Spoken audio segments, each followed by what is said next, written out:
In this video, my wife Emma is coming into the kitchen and she's going to show you how to make this awesome sweet and sour chicken.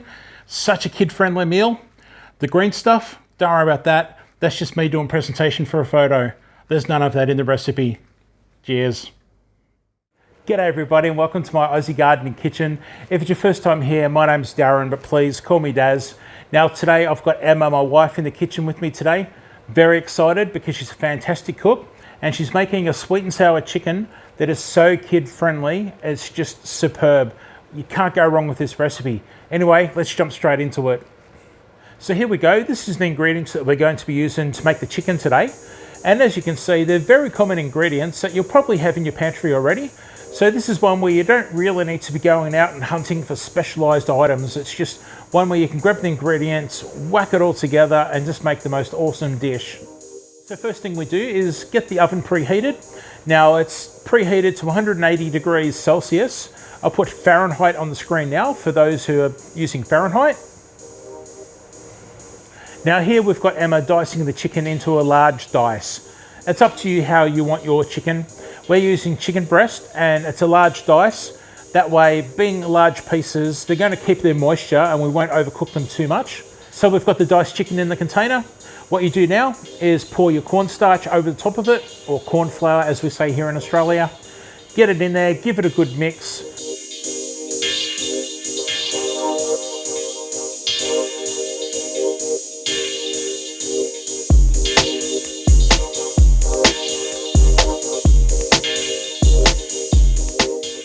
What you can do is, if you don't want to actually touch the chicken, put the lid on the container, give it a really vigorous shake, left, right, up and down, forwards, backwards, just making sure you get all the surfaces coated really well. Or if you don't have a container like this, just get a bag, a plastic bag, maybe a freezer bag, and have your chicken in that, put the cornstarch, corn flour in that, seal the top, and just give it a good old shake and a squeeze and move it around. That way you should get all those surfaces with the chicken coated nicely and you're ready for your next step. All right, so Emma's going to whisk the eggs.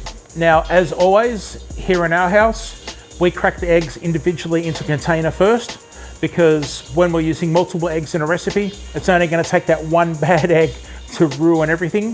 So we've made a habit of cracking into a container first and then adding it to the mix one by one. All right, we've got a saucepan sitting on the stove, ready to go. So we'll just get the flame turned on and get some heat under the saucepan. And then it's just a matter of chucking all those ingredients in together and giving it a whisk.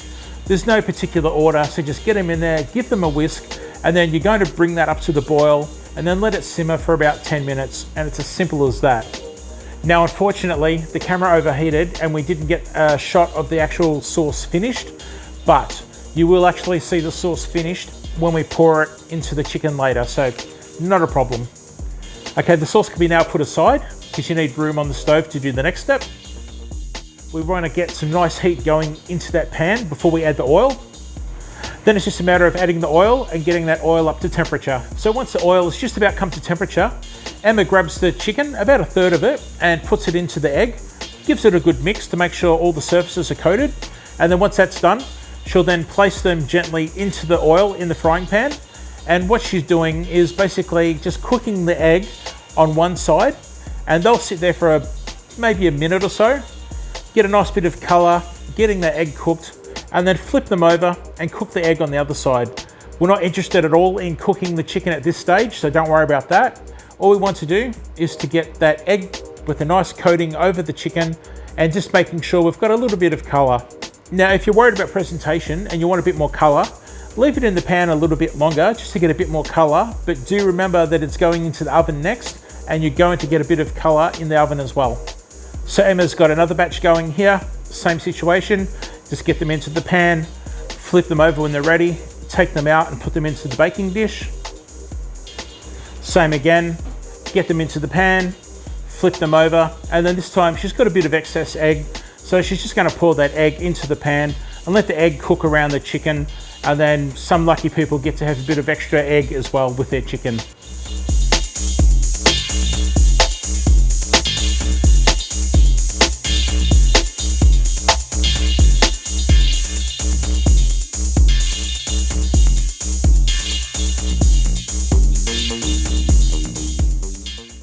Okay, so that's looking pretty good. So what Emma's going to do now is she's going to get that beautiful sweet and sour sauce and just pour it over the chicken. Get it in there, just pour it on top and make sure you're pretty much covering the chicken, and you don't want it actually floating and bouncing around like dumplings. You just want enough in there to make sure the chicken's going to cook in the sauce, and that sauce is going to reduce slightly as it evaporates in the oven.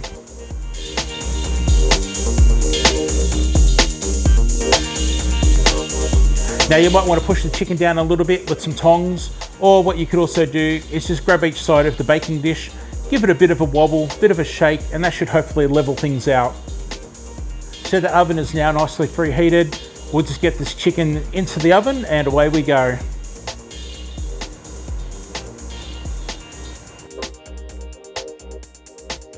We'll be eating our sweet and sour chicken with basmati rice today.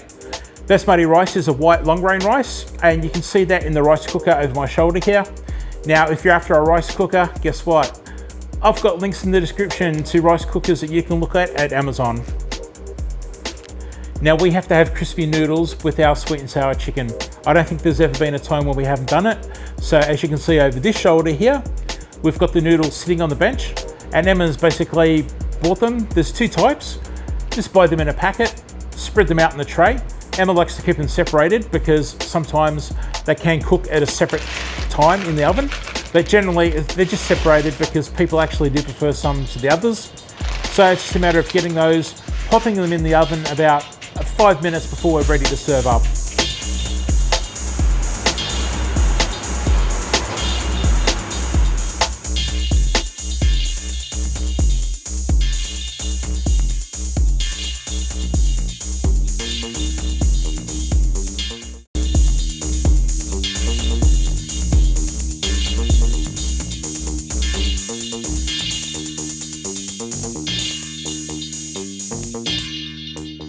Now the taste test. So if you're wondering, the green things are curry leaves. I grow my own curry tree in my backyard. It's only presentation. I'm not actually going to eat the leaves. However, put these aside. I do have some chopped up and sprinkled on here because I am going to eat those ones. Oh, yum. Okay, so here we go. We've got this beautiful chicken. It's very sticky. It's got that nice sticky sauce on it. Let's just dig in. So we'll just grab a bit of chicken, bit of rice. Here's the crispy noodles that we're talking about. We'll just dab it into that. Here we go.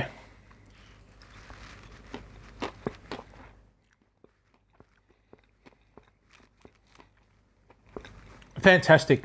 I'm always saying in my videos that it's fantastic or it tastes great. But it does though, it really does. That's why I'm making these things, or Emma makes these things to show you. So as you can see, the egg coating on the chicken is absolutely spot on. It does such a good job. And then all that nice sticky sauce, when it bakes in the oven, it reduces and starts to caramelize and sticks to the egg and the chicken, and you have these beautiful sticky pieces of chicken. That was some plain white rice and these crispy noodles. Really do recommend them if you haven't tried them before. Fantastic. One of our favorite dishes here. And of course, this gets a big Daz approves. So if we forget about the side dish of the crispy noodles for the moment, and those little green curry leaves that I had here growing in my yard, really this sweet and sour dish is something that a lot of people should be able to make with stuff they already have in their pantry at home. It's just some very simple basic ingredients along with white rice. It's an absolute winner and really good for those fussy eaters. So hopefully you can give it a go at home as well, and you'll enjoy it as much as we do.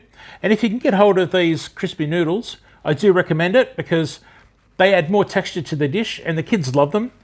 So good luck with yours, and I really hope you enjoy it. You're now going to see my Nasi Goreng recipe on the screen right now, as well as my playlist to my other cooking videos. So please click on one of those next. Enjoy them, and I'll see you next time. Bye.